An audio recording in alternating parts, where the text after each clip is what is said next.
60대 남자입니다. 저는 예전에 직장 생활을 하다가 투자회사를 차려 크게 대박이나 한몫 움켜쥐고 부동산 투자와 각종 주식으로 돈을 많이 번 사람입니다.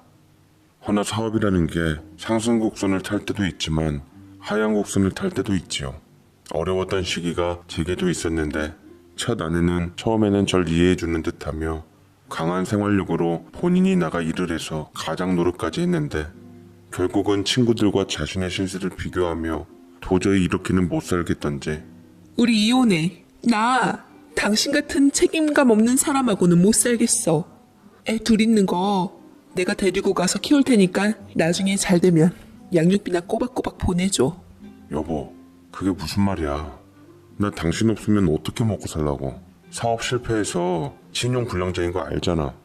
나 당신 없으면 굶어 죽을지도 몰라 라는 이유로 제가 힘들고 서러운 마음에 이혼을 거부하자 아내는 한참을 기막히게 쳐다보다가 어느 날 자식들을 데리고 짐을 몽땅 싸갖고 집을 나갔습니다. 지갑 속에 있던 현금 86,000원 모두를 제게 두고 나간다며 잘 쓰라더군요. 이 소식을 들은 부모님께서는 제 자식들을 그런 식으로 아내한테 빼앗겼냐고 호되게 절 야단치셨지만 저는 사랑하는 아내도 자식도 잃은 충격이 커서 정신을 차릴 새도 없었습니다. 더 절 괴롭게 만들었던 건 그 와중에도 돈 한 푼이 없어 아내의 지갑 속에 들어있던 현금 86,000원을 동냥하듯 모두 받은 것이 마음을 아프게 만들었습니다. 그렇게 저는 첫 번째 아내와 원하는 대로 이혼을 해주었고 가끔가다 면접 교섭권으로 자식을 보았는데 볼 때마다 쑥쑥 자라는 모습이 절 흐뭇하게 만들었죠. 아내 혼자 자식 둘을 건사하려면 힘들 것 같아서 저는 약속대로 양육비를 보태기 위해 우리 자식들 남들 눈치 보지 않고 당당히 학원 보내고 공부시키기 위해서 제가 할 만한 사업을 다시 알아보기 시작했습니다. 정신 못 차릴 행동이라고 여겨지시겠지만 본디 사업을 했던 사람이라 남 밑에 들어가서 일하는 건 죽어도 못하겠더라고요. 이 소식을 들은 첫 아내는 불신을 갖고 그놈의 지긋지긋한 사업을 또 해서 얼마나 빚잔치를 해야 속이 시원하고 정신을 차릴 거야. 당신이 그래서 안 되는 거야. 남들처럼 그냥 평범하게 월급 따박따박 받아서 안정된 가장 노릇을 해야지 라며 막말을 해댔지만 아직 제 사업 감각이 무뎌지지 않았던지 아내가 독서를 포기할 만할 적에 기가 막히게 대박이 나버려 저는 순식간에 언제 가난한 적이 있었냐는 듯 돈방석에 앉게 되었습니다. 사람이 역시 죽으란 법은 없더라고요. 이거 양육비 둘에서 넉넉하게 넣어서 애들 하고 싶다는 거 다 하게 해. 기죽지 않게 옷도 좋은 거 입히고 건강 생각해서 애들 좋은 것도 먹이고. 고마워. 이렇게 많이 줄 줄 몰랐어. 요새 사업 잘 되나 봐? 혹시 만나는 여자는 있어? 괜찮으면 집에서 식사라도 하고 갈래?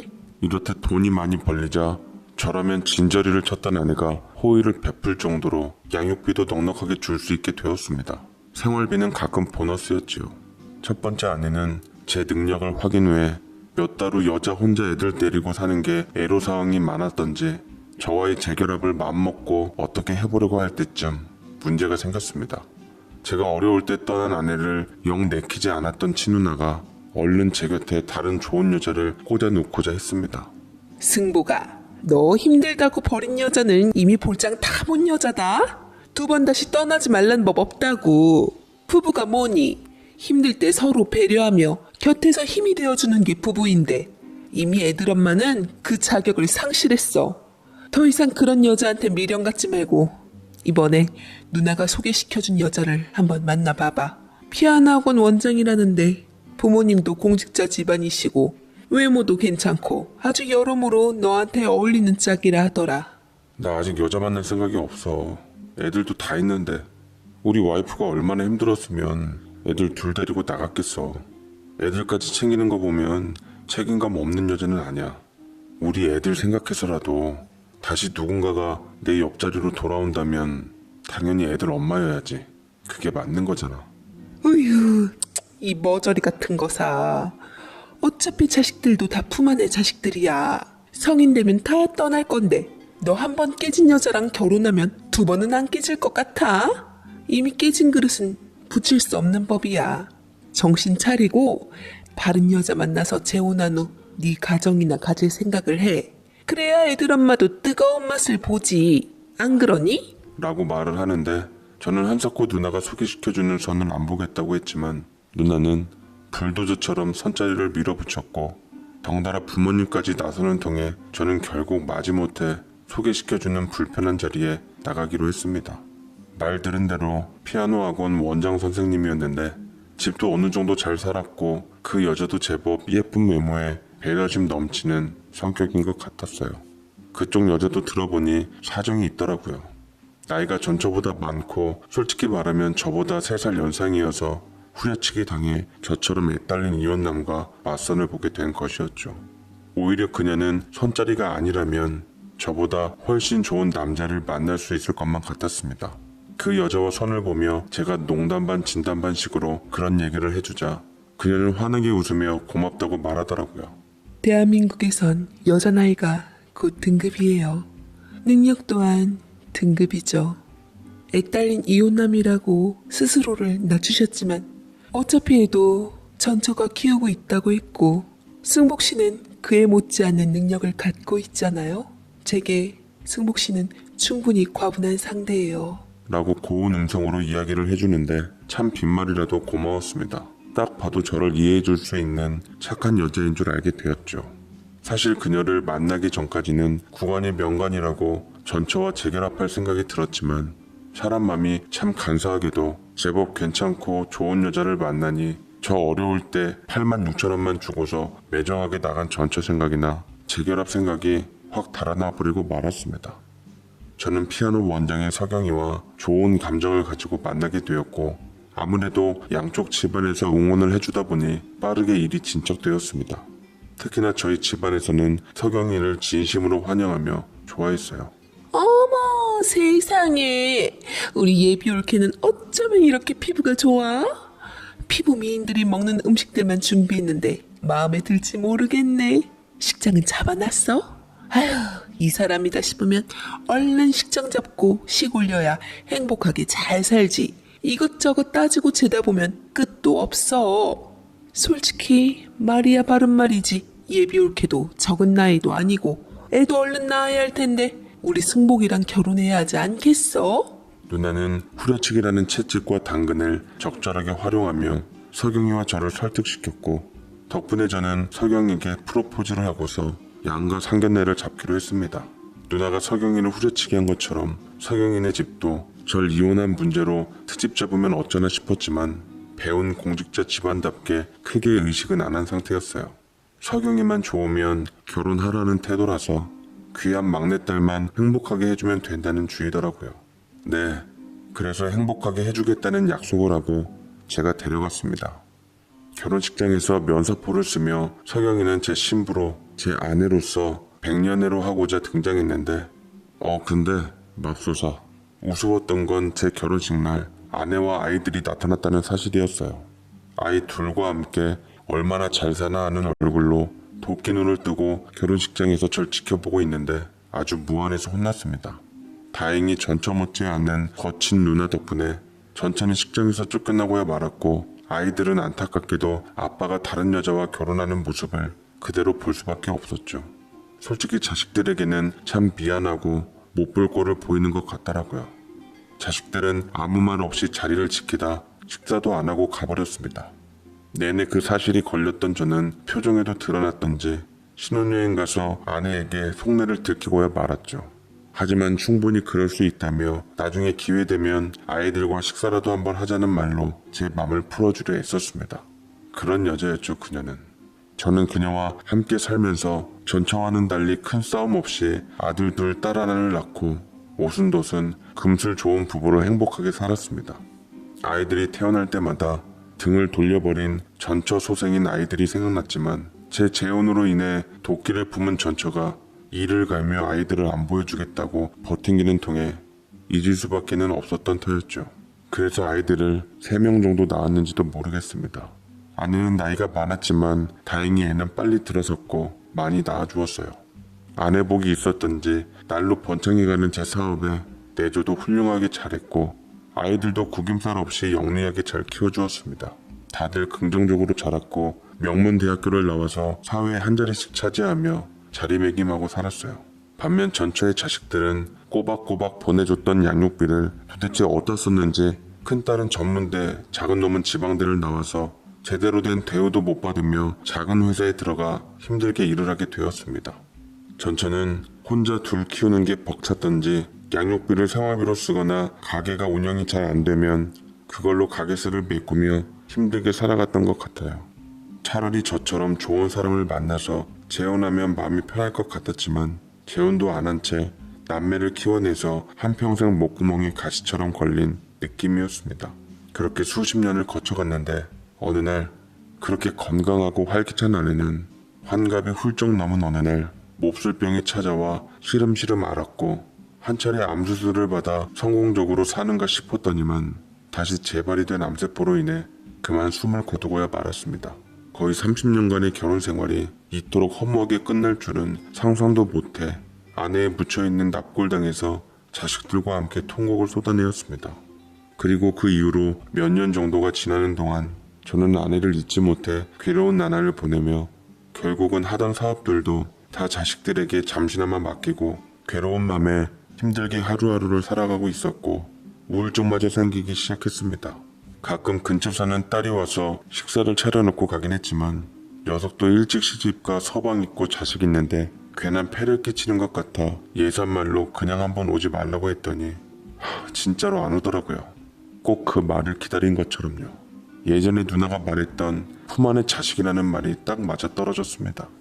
제 자식들은 제 상태를 보고 안 되겠다 싶었던지 다른 데 관심 끌게끔 여행도 보내주고 취미생활도 하게 해주고 운동도 끊어주는 등 노력했지만 외로움으로 인한 허한 마음은 어떻게 달랠 길이 없더라고요. 자식들은 그 마음을 알고서도 우습게도 새 배우자 될 사람을 소개시켜주진 않았습니다. 보다 못한 제 친구들이 연애라도 하라며 저랑 같은 상황인 여자분들을 소개했지만 아내만큼 감정이 드는 사람을 도저히 찾긴 힘들었습니다. 괜한 주책을 부린다는 생각이 들어 더 이상 안 만난다고 했어요. 이렇듯 마음의 문을 닫고 외롭고 쓸쓸한 나날들을 보내고 있던 어느 날 낯선 연락번호로 제게 전화가 오며 제 인생에도 변화가 일기 시작했습니다. 카랑카랑하고 늘 곤두서 있는 특유의 비움 섞인 목소리를 듣자마자 세월의 흐름에도 불구하고 단번에 목소리의 주인공이 누군지 알아듣게 되었어요. 네, 바로 전처였습니다. 잘 지내? 우리 딸 이번에 좋은 남자 만나서 결혼해. 원래 연락 안 하려고 했는데 이 녀석이 그래도 결혼식장에 아버지는 모셔야 한다고 해서 별 수 없이 연락하는 거야. 그놈의 양육비만 안 받았어도 연락 안 하는 건데 양육비 덕 톡톡히 잘 보는 줄이나 알아. 딸 예단 문제도 있고 하니 조만간 시간 좀 내줘야겠어. 제 연락처는 어떻게 알았던지 딸 결혼한다는 좋은 소식을 전하는 와중에서도 잔뜩 날이 서 있었습니다. 이번에도 볼 일은 딸의 예단인 돈 문제였지요.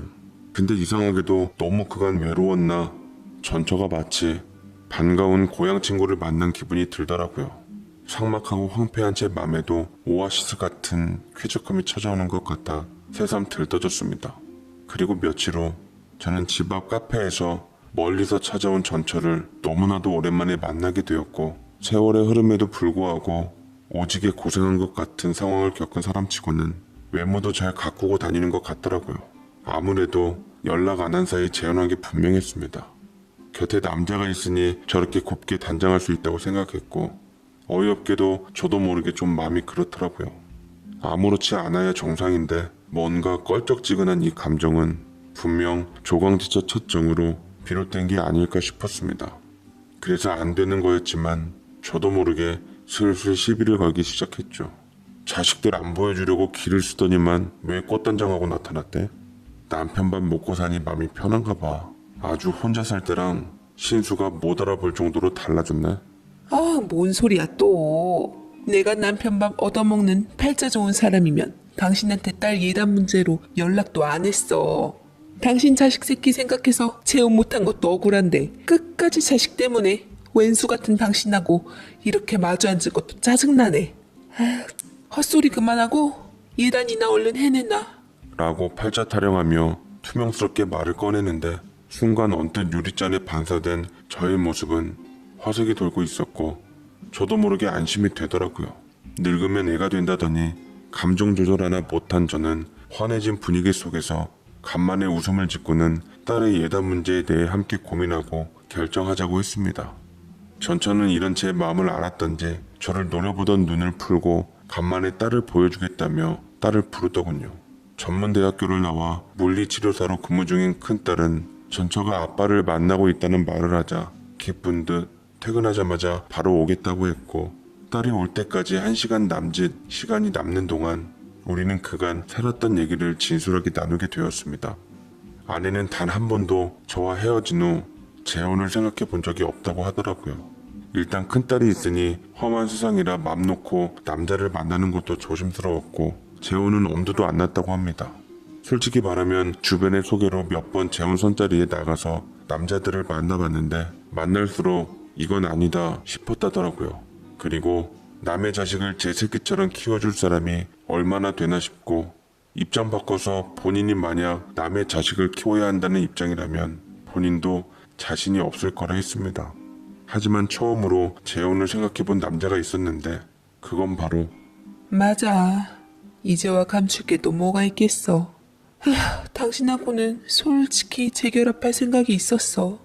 우리 애들도 아빠 없이 자라 손가락질 당하는 것보단 그래도 아빠라는 그늘 밑에서 고생 모르고 편히 자라게 하고 싶었지.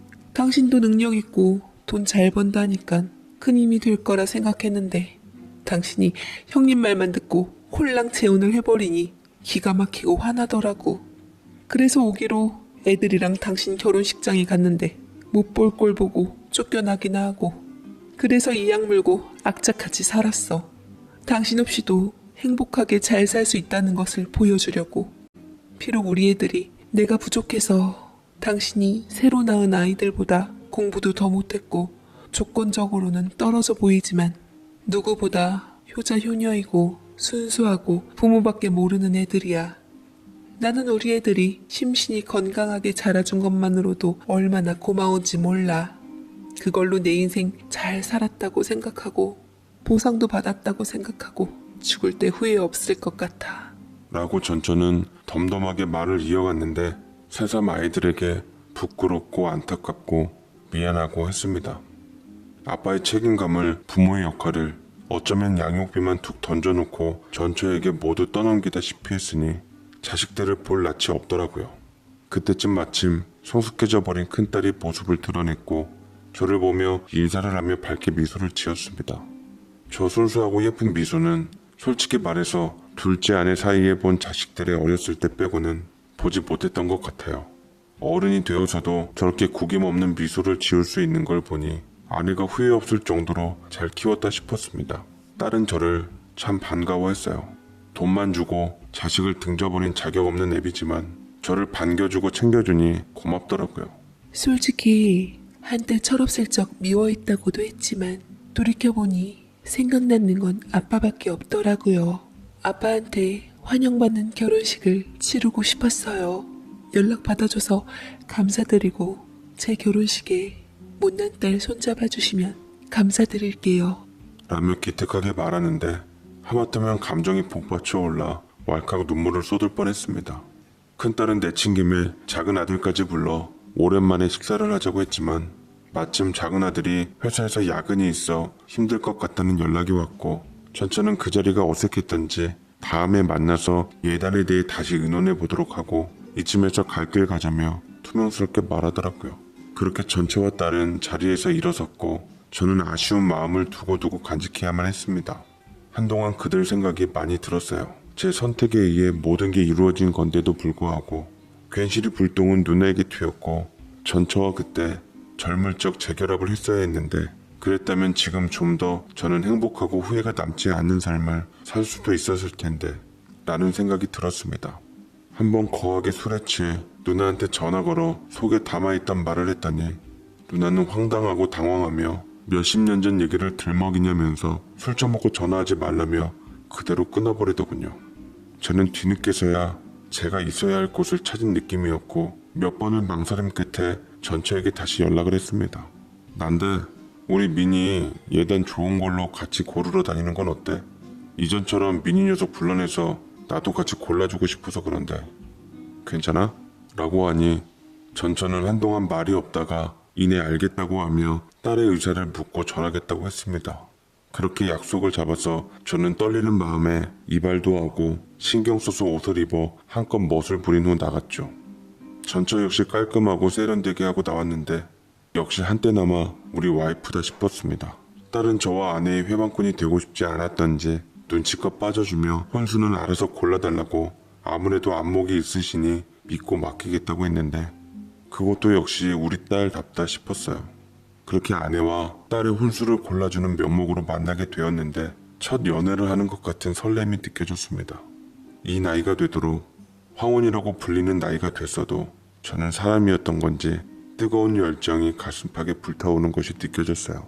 마치 우리 둘이 처음 수십 년 전 어려웠을 적 결혼했던 옛 기억을 되살리며 신혼살림을 마련하는 것 같더라고요. 풋풋한 여자는 이미 희끗희끗한 머리를 가진 여사가 되었지만 기분은 그때 그대로였습니다. 말끝마다 우리 때는 어땠는데 요즘은 세상 많이 좋아졌다라는 말을 달고 살며 열심히 딸의 혼수 품목을 하나씩 골라갔고 아내는 예전하고 똑같이 가격 비교도 열심히 해가면서 가장 좋은 조건으로 하나하나 장만해 나갔는데 덩달아 뿌듯하더라고요. 발품 팔다 배고프면 밥도 먹고 간식도 먹고 차도 마시고 제게는 즐거운 데이트가 되어버린 덕분에 좋은 시간을 보냈고 행복한 시간은 너무나도 빨리 흘러버려 아내와 헤어질 시간이 다 되었습니다. 아내도 기분 탓인지 아쉬워하는 게 느껴져 그런 감정조차 전 좋았습니다. 가전제품은 이제 다 골랐으니 가구들 좀 봐야겠는데 오늘은 시간이 다 갔네. 내친 김에 한꺼번에 하는 게 좋으니까 내일 시간 되면 가구 좀 볼까? 좋지.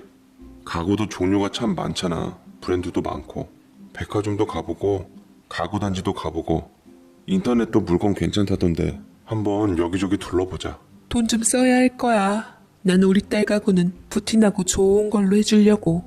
예전에 누구랑 결혼할 때 시누이나 시어머니한테 하도 면박을 많이 당하면서 뼈저리게 느꼈어. 라며 뼈있는 말을 남기긴 했지만 그렇게 해서 또 다음날 우리는 딸을 위한 가구를 둘러보며 이리저리 한참을 다녔습니다. 젊을 적에는 끄떡없었던 체력이었는데 나이가 드니 매장 몇 군데만 들려봐도 힘이 들더라고요. 전처는 헥헥거리는 제게 운동 좀 하라며 핀잔을 주었고 저는 전처의 말 한마디에 아들 녀석이 끊어준 재미없어 안 간 헬스장을 다시 가기 시작하면서 몸을 만들기로 했습니다. 가구를 고르는 건 가전보다 어려웠고 아무래도 취향에 문제가 있어서 딸을 동반하고 다니는 게 맞았지만 딸은 그저 알아서 하라는 말만 돌아왔습니다. 가구를 핑계로 몇 날 며칠 동안 전처와 데이트를 즐겼고 최대한 시간을 끌다가 이제는 가구를 골라야 할 시간이 다가오자 결국 백화점에서 전처가 이것저것 골라주었고 저는 지갑을 내어 계산을 했더랬죠. 가구를 마무리 짓는 순간 또 아쉬워 저는 전처에게 은근히 물었습니다. 가전이랑 가구 말고 또 살 건 없어? 결혼하는데 이것저것 준비할 게 많던데 식장 예약은 한 거야? 웨딩드레스는? 애들 반지며 예물도 해야 하잖아. 그것도 같이 고를까? 아무래도 애들이 고르는 것보다는 가전이나 가구처럼 어른들이 골라야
제대로 고르지 않겠어? 라고 질척였는데 이대로 전처와 딸의 결혼식을 준비하는 게 참 좋고 보람된 탓에 계속 이 시간이 유지되길 바래지더라고요.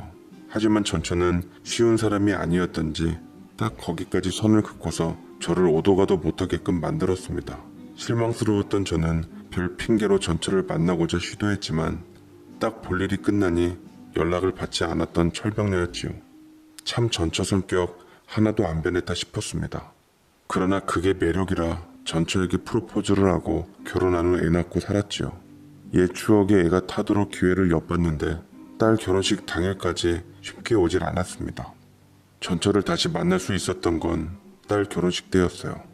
덕분에 옛 처갓집 식구들도 한 번씩 만나 인사 나누고 아버지로서 할 도리를 다하게 되었습니다. 딸이 신혼여행을 떠난 후 아내를 닮아 무뚝뚝한 아들은 선약이 있다며 먼저 또 가버렸고 다들 뿔뿔이 흩어지는 분위기로 이어지자 전처는 저를 뚫어져라 쳐다보더니 제 소매자락을 은근히 붙잡았습니다. 와서 저녁이나 먹고 가던지. 그냥 경제적으로 좀 아낄 겸 우리 집에서 먹자. 그래도 당신 양육비 주고 아빠 책임감 다 했으니 저녁 식사 정도는 챙겨줄 수 있어. 라고 말해서 저는 뛸 듯이 기뻐 체면 자시고 어쩌고 할 것도 없이 전처가 사는 집으로 들어가 식탁 아래서 자리를 잡았습니다. 깔끔한 소형 아파트에서 세 식구가 살고 있었는데 시집간 딸에 이어 아들마저 회사 이직으로 인해 타지로 독립한다고 하더라고요. 전처가 만들어준 추억의 김치찌개를 맛보며 바로 이 맛이다 한 순간 저는 그 김치찌개를 자주 보고 싶은 생각에 제가 젊은 시절 부렸던 넋살을 떨기 시작했습니다. 아휴, 그럼 어떡해. 아들, 딸 다 독립하면 혼자 적적해서. 이럴 때일수록 옆에 사람이 있으면 참 좋지. 요새 돈은 어떻게 벌어먹고 살아? 자식들이 용돈 모아주는 것도 다시 통장에 모아 돌려줄 생각하고 있는 거 아니야? 통쾌하게 속시원히 쓸 수 있는 건 내 돈밖에 없질 않아?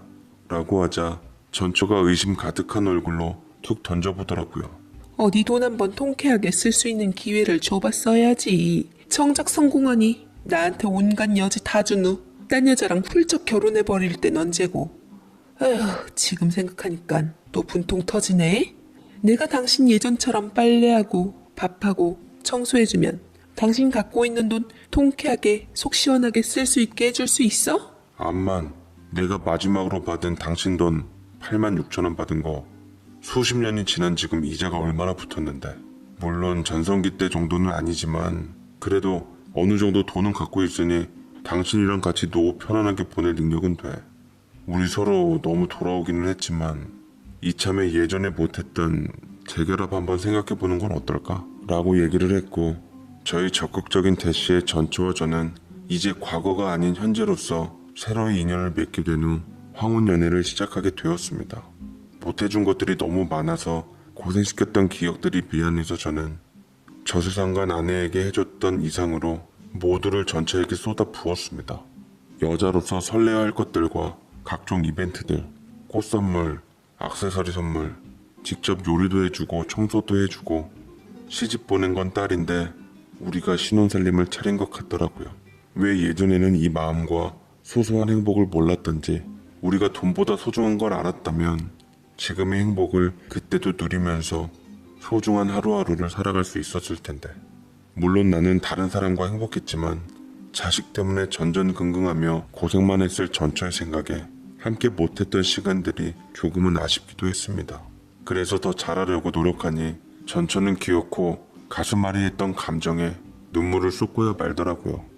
여자 혼자 자식 둘 키우느라 얼마나 고생을 했을지 굳이 말로 표현하지 않아도 마음이 미어져와 전처를 꼭 안아주었습니다.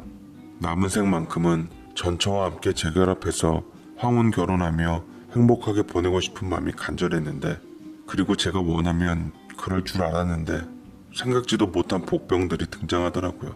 바로 두 번째 아내의 자식들이었죠. 아들 둘, 딸 하나. 그 녀석들이 제 재혼에 대해 딴지를 걸고 넘어지기 시작했습니다. 자식들은 행여나 돌아올 재산을 전처 자식들과 제대로 나눠야 할 생각에 도저히 참을 수가 없는 것 같았고 잔뜩 경계하기 시작했죠. 첫째 아들과 셋째 아들이 총대를 메고 내게 얘기를 하더라고요. 연애만 하세요, 연애만. 아버지가 예전 사시던 분과 어떻게 지지고 볶든 연애만 한다면 상관없어요. 하지만 결혼은 안 돼요. 이건 부탁이기도 합니다. 솔직히 전처 자식들 힘들고 불행하게 만들었으면 됐지. 저희에게까지 그럴 필요는 없으시잖아요.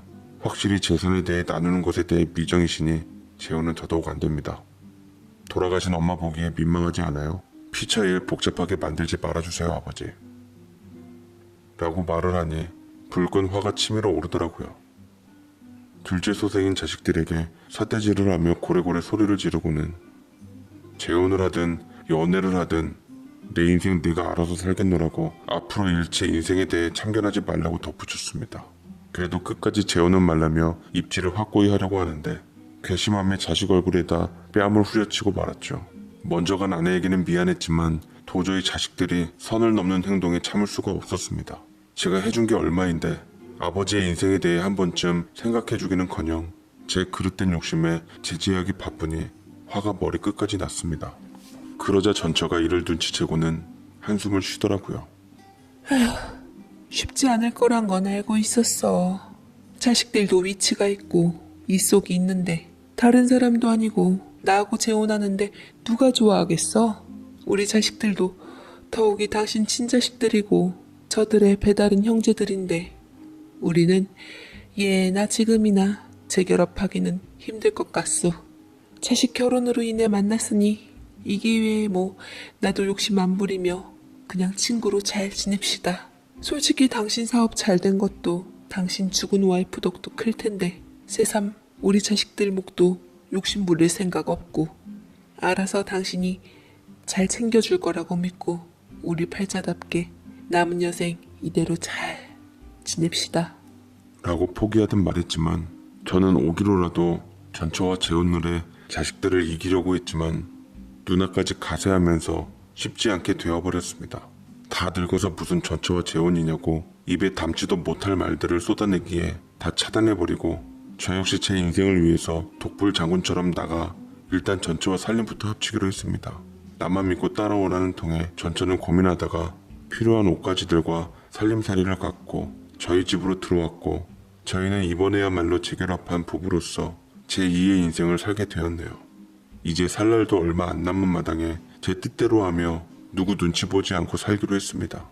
제 재산도 똑같이 5명분으로 나눠 누구 하나 섭섭지 않게 잘 분배하기로 맘먹고 유언장을 작성해서 공개했는데 만족스러워하는 첫 자식들과는 달리 뭘 해도 부족해하며 억울해하는 두 번째 자식들이었네요. 저는 사실 이기적인 사람일지도 모릅니다. 예전에는 제 인생 찾겠다고 첫 번째 아내 자식들을 등지더니 이제는 또 황혼 때 제 인생 찾겠다고 두 번째 자식들까지 등지게 되었습니다. 그렇지만 저는 그래도 제 인생을 행복하게 만들고자 노력할 겁니다. 자식들이 제 인생 대신 살아줄 것도 아니고 희생한다고 알아줄 것도 아니고 저 혼자만 원망하며 산다 한들 누구에게 좋겠습니까? 결국은 길게 보자면 자식들에게 부담만 짐줄 뿐이겠죠. 당장은 이런 저를 이해 못하는 자식들도 언젠가 본인 일이 되면 저를 이해할 날이 오지 않을까요? 뭐 이해 못해줘도 상관없고요.